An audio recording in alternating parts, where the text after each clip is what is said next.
Hello friends, इस video में हम बात करने वाले हैं बिहार के 7वें चरण के शिक्षक भर्ती के काउंसलिंग में जो आपका पैन कार्ड है फिर जो आपका डीएल है जिसके कारण आप लोग का काउंसलिंग में समस्या हो रहा है, मतलब आप लोग का काउंसलिंग जो है वो नहीं कराया जा रहा है। क्योंकि यहाँ पर समस्या ये हो गया कि बीपीएससी टीचर का फॉर्म भरते टाइम आपको आईडी के रूप में 3 ऑप्शन जो है वो दिया गया था। या तो आप अपना डॉक्यूमेंट्स के रूप में मतलब आईडी के रूप में आधार कार्ड अपलोड करिए, या फिर पैन कार्ड आपको अपलोड करना था, या फिर आपको डीएल जो है अपलोड करना था। लेकिन इस टाइम पे जो आपका शिक्षा विभाग के माध्यम से जो आपका काउंसलिंग कराया जा रहा है उसमें आपके आधार कार्ड को कंपलसरी जो है वो कर दिया गया है। मतलब यहाँ पर क्या है कि आप आधार कार्ड सबमिट नहीं किए हैं तो इसका मतलब यह है कि आप लोगों का काउंसलिंग जो है वो नहीं कराया जाएगा। तो जो अब आपका मन में डाउट या फिर कंफ्यूजन ये बना हुआ है कि क्या हम यहाँ पर जो है अपने आप को शिक्षक भर्ती से वंचित या फिर शिक्षक भर्ती से बाहर मान ले, या फिर आपका किसी भी तरीके का समाधान या फिर इसको सही करने का जो है आपका रास्ता बचा हुआ है, ताकि जो आपका आगे का प्रोसेस है काउंसलिंग है या फिर आपका जो आगे का जो कुछ भी XYZ प्रोसेस है आप उसमें जो है वो शामिल हो सकेंगे। तो इस वीडियो के माध्यम से इसी के बारे में डिटेल में हम यहाँ पर जो है बात करने वाले हैं। कुछ जो आपका शिक्षा विभाग के माध्यम से जो आपका ऑफिशियल नोटिस जारी किया गया है उसको लेकर भी देखेंगे। बाकी इसके अलावा जो आपके अतिरिक्त अन्य और जो है आपके रास्ते हैं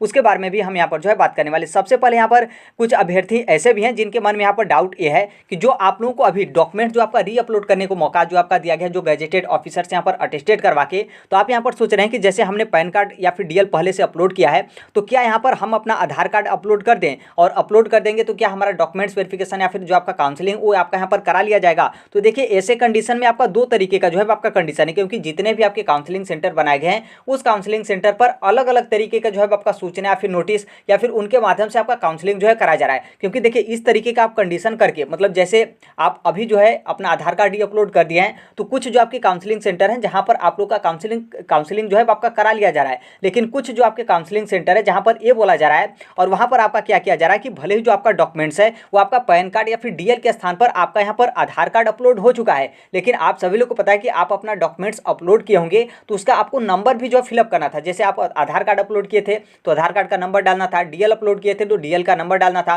पैन कार्ड अपलोड किए थे तो पैन कार्ड का आपका नंबर जो है वो डालना था। तो ये यहाँ पर क्या करें कि कुछ काउंसलिंग सेंटर वाले कि ये जो है आपका वो नंबर जो है वो चेक करें। तो नॉर्मल सी बात है, आप यहाँ पर सिर्फ अपना पीडीएफ जो है वो चेंज करें, आप अपना नंबर जो है पोर्टल से नहीं चेंज कर सकते हैं। तो यहाँ पर कुछ जो आपके काउंसलिंग सेंटर है वहाँ पर आपका काउंसलिंग करा लिया गया, और बाकी जो अन्य सेंटर है वहाँ पर इस तरीके का जो है आपका समस्या आ रहा है। और हाँ वो और यहाँ पर बोला जा रहा है कि आप जाइए बीपीएससी के पास, इस तरीके से आपका काउंसलिंग जो है वो नहीं होगा। पहला यहाँ पर समस्या इस तरीके से हो गया। दूसरा यहाँ पर जो है आपका ये मैटर है कि जैसे आपने मान लीजिए भले आपने पैन कार्ड या फिर डीएल आपने अपलोड किया हो, और यहाँ पर क्या कि कुछ काउंसलिंग सेंटर पे क्या किया जा रहा है कि जो आपका आधार कार्ड है वो आपका जमा करा लिया जा रहा है, और उस आधार कार्ड के बेस पे जो आपका ओटीपी है उसको यहाँ पर वेरिफिकेशन करके आप लोग का काउंसलिंग जो है वो करा लिया जा रहा है। मतलब आपको यहाँ पर कोई और जो है आपको डॉक्यूमेंट्स अपलोड नहीं करना है, भले ही आप यहाँ पर पैन कार्ड या फिर डीएल अपलोड किए हैं, आप वहाँ पर आधार कार्ड दिखा देते हैं तो भी आपका यहाँ पर काउंसलिंग जो है वो करा लिया जाएगा। तो आप यहाँ पर देखिए 2 तरीके का जो है आपका मतलब इस तरीके का रीजन है जहां पर जो आपके काउंसलिंग सेंटर है, जहां पर कुछ सेंटर पे आपके काउंसलिंग कराया जा रहा है, बाकी कुछ अन्य सेंटर पे आपको अलग अलग तरीके से मैटर बताकर आपको वापस जो है वो कर दिया जा रहा है कि आप लोग का काउंसलिंग जो है वो नहीं होगा। ये आपका जो आप लोग यहाँ पर सोच रहे थे उसको लेकर हो गया। बाकी आप यहाँ पर देखेंगे तो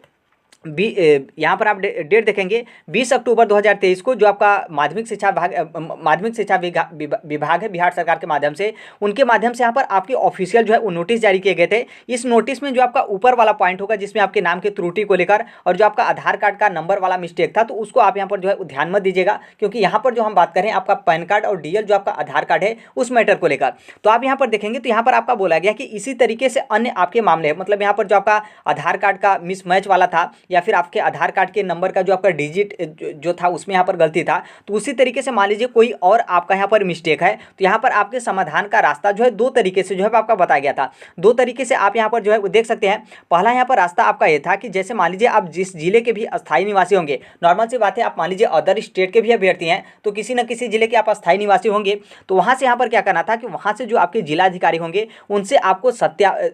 सत्यापन जो है वो करवाना था। सत्यापन का मतलब यह है कि जैसे मान लीजिए आपने पैन कार्ड जो अपलोड किया है और जो आपका आधार कार्ड है, तो ये जो आधार कार्ड वाला अभ्यर्थी है वहीं ये पैन कार्ड वाला भी अभ्यर्थी है, और जैसे मान लीजिए आपने डीएल अपलोड किया तो उनके माध्यम से आपका सत्यापित कर दिया जाएगा कि ये जो डीएल वाला अभ्यर्थी है वहीं ये जो है आपका आधार कार्ड वाला अभ्यर्थी है, मतलब दोनों सेम ही अभ्यर्थी हैं, कोई अलग अलग अभ्यर्थी नहीं है। तो इस तरीके से आप सत्यापन करवा सकते हैं। दूसरा यहाँ पर आपका मतलब इसका सोल्यूशन ये निकाला गया था कि जो आपकी किसी भी श्रेणी के न्यायिक दंडाधिकारी हैं उनके माध्यम से आपको यहाँ पर क्या है कि हलफनामा का मतलब होता है आपका एफिडेविट, तो आपको एफिडेविट जो है बनवाने को लेकर बोला गया था। तो यहाँ पर ध्यान रखिएगा, यहाँ पर आपका किसी भी श्रेणी को लेकर बोला गया है, लेकिन बहुत सारे जो आपके काउंसलिंग सेंटर थे वहाँ पर आपका बोला गया था कि जो आपके फर्स्ट श्रेणी के होते हैं, मतलब फर्स्ट क्लास के जो आपके न्यायिक दंडाधिकारी हैं, उनके माध्यम से आपको यहाँ पर एफिडेविट जो है बनवाना है। तो आप यहाँ पर जब एफिडेविट आप लगाने जा रहे हैं तो जो आपके फर्स्ट श्रेणी के जो न्यायिक दंडाधिकारी होंगे पूरा कोशिश करेगा कि उनसे आपको जो है यहाँ पर एफिडेविट बनवाना है। तो आप इन दो रास्तों में से कोई आपको एक रास्ता यदि मिल जाता है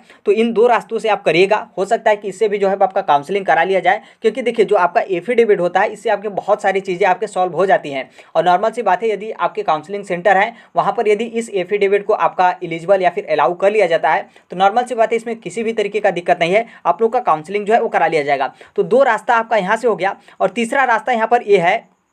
कि जैसे देखिए यहाँ पर जो आपकी काउंसलिंग है आप वहाँ पर जाएंगे तो नॉर्मल सी बात है, वहाँ पर आपका यदि करा लिया जाता है तो बहुत अच्छी बात है, आपका करा लिया गया, किसी भी तरीके का दिक्कत नहीं है, आगे भी चलकर जो है आपको किसी भी तरीके का दिक्कत नहीं होगा। यदि मान लीजिए वहाँ पर नहीं कराया जाता है तो जो आपके जिला शिक्षा पदाधिकारी हैं उनके पास आप जाइएगा और ये जो आपके ऑप्शन दिए गए थे जहाँ पर आपके ID के रूप में कि चाहे आप आधार कार्ड अपलोड करिए या फिर आप पैन कार्ड या फिर DL, तो उस ऑप्शन वाले जो आपका फॉर्मेट होगा उसको भी आपको जो है वो लेकर जाना है। उसके साथ यहाँ पर क्या कि आपको समस्या भी जो है मतलब अपने तरीके से अपने तरफ से आपको समस्या भी जो है बताना है कि जैसे मान लीजिए हम अपना डॉक्यूमेंट्स रीअपलोड करेंगे, जो कि यहाँ पर बीपीएससी के माध्यम से बोला गया है या फिर जो शिक्षा विभाग है उनके माध्यम से भी बोला जा रहा है कि आप अपना डॉक्यूमेंट्स रीअपलोड करिए। तो ठीक है, हमें अपना यहाँ पर क्या है कि डॉक्यूमेंट्स रीअपलोड कर दे रहे हैं, किसी भी तरीके का हमको दिक्कत नहीं है, लेकिन जो आपका यहाँ पर नंबर वाला है, जो आपने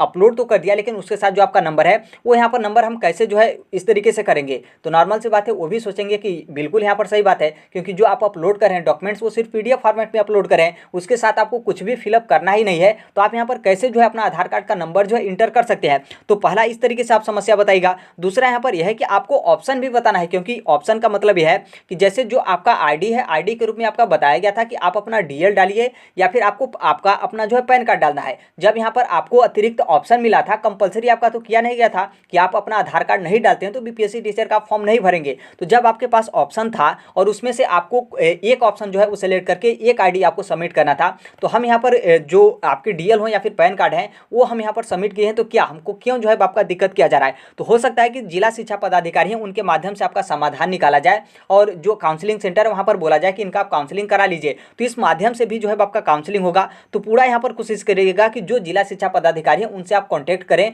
कॉन्टैक्ट का मतलब है कि उनसे आप साक्षात मतलब डायरेक्ट जो है भेंट करें। ऐसा नहीं कि फ़ोन पर बात करेंगे तो वो भी यहाँ पर नहीं समझेंगे, वो डायरेक्ट बोल देंगे कि जो वहाँ पर काउंसलिंग सेंटर पर हो रहा है वो सही हो रहा है, आपको यदि कोई दिक्कत है तो नॉर्मल सी बात है, उसका समाधान कोई नहीं है, इस तरीके से बोल सकते हैं। लेकिन आप अपने स्तर से अच्छे तरीके से समझाएंगे तो संभवतः पूरा अच्छे तरीके से समझ जाएंगे, क्योंकि नॉर्मल सी बात है, देखिए जिला शिक्षा पदाधिकारी इतने उच्च लेवल के अधिकारी हैं और ये आपकी समस्या मतलब आपकी तरफ से समस्या नहीं किया गया है, बल्कि आपने तो हर एक चीज़ सही भरा है, क्योंकि आप इसमें गलती थोड़ा ही है। जब आपको ऑप्शन मिला था तभी तो आप यहाँ पर सबमिट किए हैं। जब आपको ऑप्शन नहीं मिलता कि आप आधार कार्ड के अलावा कोई और डॉक्यूमेंट सबमिट मत करिए, तो आपके पास डॉक्यूमेंट्स नहीं होता तो आप अपना फॉर्म नहीं भरते, और जब आपके पास यहाँ पर डॉक्यूमेंट्स था तो कोई एक ऑप्शन आप सिलेक्ट करके फॉर्म भरे हैं, तो इसमें आपका किसी भी तरीके का जो है आपका दिक्कत नहीं है। और तीसरा यहाँ पर नॉर्मल सी बात है, तीसरा तो आप सभी लोग को पता है, और ये भी एक बात है कि आपका फ्यूचर का सवाल है, आप यहाँ पर लास्ट स्टेज पे जो है पहुँचे हैं। अब आपको किसी भी तरीके का एग्जाम जो है वो नहीं देना है, बल्कि आप एग्जाम हर एक तरीके से दिन रात एक करके कई सालों से या फिर मतलब इतनी आपकी वैकेंसी है, आप इंतजार करते करते आज आपका लास्ट स्टेज है, तो इसमें आपका इस तरीके का मामला जो है आपका फंस रहा है। तो देखिए अंतिम में जो आपका रास्ता बचता है वो आपका कोर्ट जो है आपका बचता है। तो आप स्वयं से जो है वो निर्णय ले लीजिएगा कि क्या हमको कोर्ट में जाना उचित रहेगा फिर नहीं उचित रहेगा। नॉर्मल सी बात है, आप कोर्ट में जाएंगे तो मतलब कोई ऐसा कहेगा ही नहीं, और ऐसा पहली बार आपका बिहार में भी जो आपकी अन्य वैकेंसी होती है उसमें आपका ऑप्शन दिया रहता है, तो भी उसका जो है आपका समाधान निकल जाता है। और यही आपका जो डॉक्यूमेंट्स वेरिफिकेशन या फिर जो काउंसलिंग कराया जा रहा है, यदि ये आपका जो भी प्रक्रिया है यदि BPSC के माध्यम से कराया जाता तो आप लोगों को किसी भी तरीके का दिक्कत नहीं होगा। ये दिक्कत आपका इसलिए हो रहा है क्योंकि BPSC ने पेपर करा लिया और शिक्षा विभाग काउंसलिंग करा रही। यदि शिक्षा विभाग ही पेपर कंडक्ट कराती तो उसको यहाँ पर पता होता था, लेकिन यहाँ पर क्या है कि अलग अलग मैटर के कारण यहाँ पर समस्या हो गया, और संभवतः समाधान होने के बाद भी जो आपके काउंसलिंग सेंटर है उनके माध्यम से आप लोग का जानबूझकर जो है इस तरीके से परेशान जो है आपका किया जा रहा है कि आप लोग का काउंसलिंग जो है वो ना हो। क्योंकि नॉर्मल सी बात है, एक दो अभ्यर्थियों का इस तरीके का मैटर नहीं है, और दोनों दोनों विभाग को जो है पता है, चाहे शिक्षा विभाग हो उसको भी इस मैटर को लेकर पता है, चाहे आपका बीपीएससी है उसको भी इस मैटर को लेकर जो है पता है। तो आप अपने स्तर से देखिए, हमने यहाँ पर आपको रास्ता बता दिया। पहला वाला यहाँ पर ये था कि आप अपना डॉक्यूमेंट्स रीअपलोड कर दीजिएगा, रीअपलोड करके आप डॉक्यूमेंट्स वेरिफिकेशन में जाइएगा। दूसरा वाला यहाँ पर आपका मैटर था जो आपके डीएम है उनसे आपको यहाँ पर सत्यापित करवाना है। तीसरा यहाँ पर मैटर था आपका एफिडेविट को लेकर, एफिडेविट आप बनवाइएगा तो जो आपके फर्स्ट कैटेगरी के जो आपके न्यायिक दंडाधिकारी हैं उनके माध्यम से यहाँ पर बनवाइएगा। आप यहाँ पर बोलेंगे कि जो आपका कोर्ट वगैरह है वो यहाँ पर आपका बंद है, तो कैसे हम यहाँ पर बनवाएंगे। तो देखिए, जो आपका जिलाधिकारी है वहाँ से शायद आपका हो सकता है कि वहाँ पर आपका समाधान हो जाए। बाकी यदि कोर्ट का भी यदि मान लीजिए कोई उस तरीके का मैटर है, तो ये जो आपके डॉक्यूमेंट्स है या फिर काउंसलिंग का जो आपका लास्ट डेट एक तरीके से बताया गया है वो आपका 31 तारीख तक जो है आपके इस तरीके का डॉक्यूमेंट्स आप सबमिट करके अपना काउंसलिंग करा सकते हैं। अभी आपका नोटिस आया था कि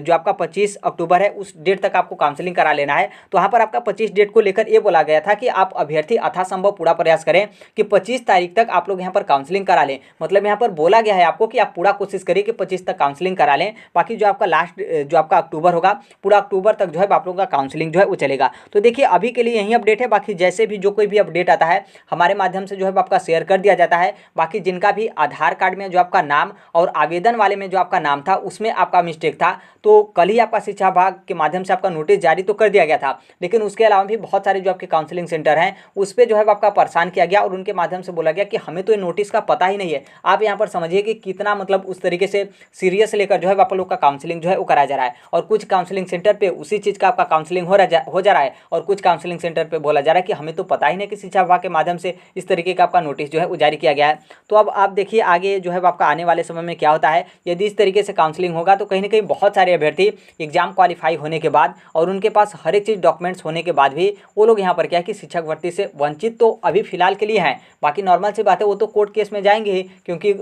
कोई इतना आसानी से तो जो है वो अपना नौकरी तो छोड़ेगा नहीं। तो अभी के लिए यही अपडेट है। बाकी आप टेलीग्राम से जुड़ जाइएगा, जैसे भी जो कोई भी अपडेट आता है, जो आपका यूट्यूब का कम्युनिटी होता है वहाँ पर भी हम जो है वो पोस्ट कर देते हैं। बाकी जो आपका टेलीग्राम है वहाँ पर भी हम जो है वो शेयर कर देते हैं। बाकी हमें लगता है कि वीडियो के माध्यम से आपको बताना चाहिए, तो इस प्लेटफॉर्म पे मतलब वीडियो के माध्यम से भी हम यहाँ पर जो है वो शेयर कर देते हैं। तो अभी के लिए यही अपडेट है। बाकी यदि भी आप यहाँ पर कॉम्पिटिटिव या फिर टीचिंग एग्जाम की आप तैयारी करते हैं तो इस platform right to education Sonbhadra को आप सब्सक्राइब जो है कर लीजिएगा। तो देखिए, आप इन रास्तों से जो है गुजरे और पूरा कोशिश करें कि आप अपना जो है काउंसलिंग किसी भी तरीके से आपका काउंसलिंग हो रहा है तो आप अपना काउंसलिंग करा लीजिए। काउंसलिंग के बाद आपको किसी भी तरीके का जो है वो दिक्कत नहीं होगा। तो मिलते हैं अगले नेक्स्ट वीडियो में, तब तक के लिए thank you, bye bye, take care, all the best, thank you for listening, God bless you all, thank you.